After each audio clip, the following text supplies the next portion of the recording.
ज्यादा पूजा पाठ करने वाले लोग दुखी क्यों रहते हैं? मित्रों, आपने भी देखा होगा कि पूजा पाठ करने वाले लोगों की जिंदगी बुरे काम करने वाले लोगों की तुलना में काफी कठिन होती है।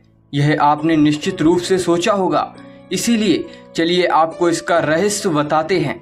चलिए आपको पुराणों में वर्णित एक कहानी सुनाते हैं जो आपको बताएगा कि हर जीव को उसके काम के अनुसार फल मिलता है। अगर कोई अच्छे काम करता है तो उसे अच्छे फल मिलते हैं और बुरे काम करने वाले लोग दुखी होते हैं। श्री कृष्ण ने बताया है कि एक गांव में दो आदमी रहते थे।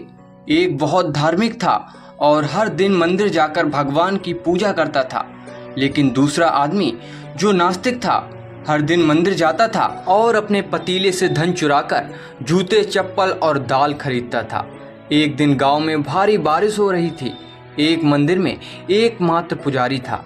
नास्तिक आदमी मंदिर गया और सब कुछ चुराकर वहां से चला गया। उस समय एक आस्तिक व्यक्ति भी मंदिर गया और भगवान की पूजा करने लगा। मंदिर के पुजारी ने उसे उसी समय देखा और उसे चोर समझा। वह गांव के बाकी लोगों से बचकर भागने लगा। वह वहां से टकरा गया और घायल हो गया। मंदिर में चोरी करने वाला व्यक्ति आस्तिक को मिला। कल्प बीतने पर भी करोड़ पाप कर्म से नष्ट नहीं होते। जब दोनों मर गए, आस्तिक व्यक्ति ने यमराज से पूछा कि उसके साथ ऐसा क्यों हुआ।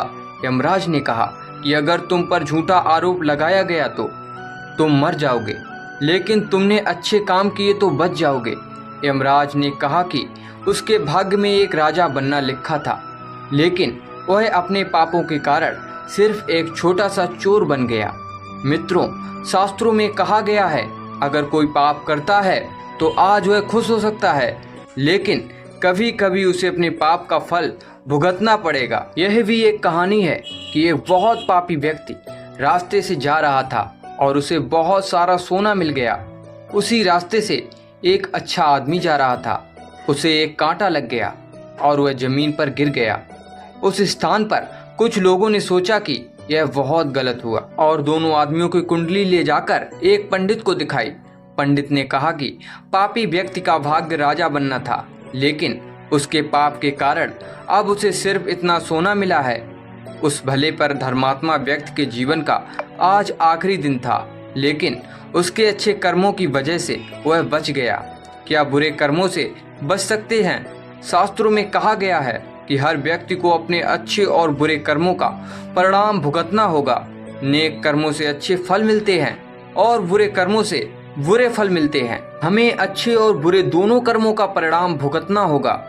भगवान श्री कृष्ण ने भागवत गीता में कहा कि कर्म की गति को समझना आसान नहीं है।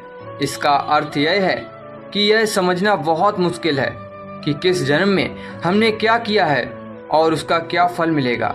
यह संभव है कि आपने हजारों जन्मों पहले किया होगा जिस पाप के कारण आज आपके साथ इतना बुरा हुआ है। इसके अलावा आप शायद अनजाने में कुछ गलत किया हो जिसके बारे में आपको पता नहीं है। क्या धोखा देकर किए गए पापों का परिणाम मिलता है?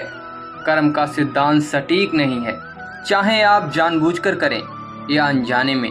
अगर आप जानबूझकर कुछ गलत करते हैं तो आपको उसका फल अवश्य मिलेगा। शास्त्र कहते हैं कि अगर आप अचानक आग को छुएं तो आपका हाथ जलेगा ही। शास्त्रों में कई कहानियां हैं जो बताती हैं कि अनजाने में किए गए पापों का फल भी लोगों को मिला है। पांडवों के पिता महाराज पांडु की एक कहानी है कि उन्होंने एक हिरण को तीर मार दिया था। वे उस समय नहीं जानते थे कि एक ऋषि ने हिरण का रूप लिया था और उनको श्राप दे दिया था, जिसके कारण वे बाद में मर गए। शास्त्रों के अनुसार क्षत्रिय राजाओं को शिकार करने की अनुमति थी और हिरण को मारना कोई पाप नहीं था, लेकिन पांडु को पता नहीं था कि वे एक ऋषि थे। इसीलिए उन्हें इतना बुरा श्राप मिला कि वे मर गए। पाप से बचने के लिए क्या करें? श्रीमद् गीता में भगवान कहते हैं कि कर्म और उसके फलों को समझना बहुत कठिन है, लेकिन प्रत्येक व्यक्ति अपने कर्मों के फल अवश्य प्राप्त करता है। श्रीमद् गीता के अध्याय 18 में भगवान श्री कृष्ण ने कहा कि सभी धर्मों को छोड़कर मेरी शरण में आ जाओ और मैं तुम्हें सभी पापों से मुक्त कर दूंगा। ऐसे ही वीडियोस देखने के लिए हमारे चैनल को सब्सक्राइब जरूर करें। धन्यवाद।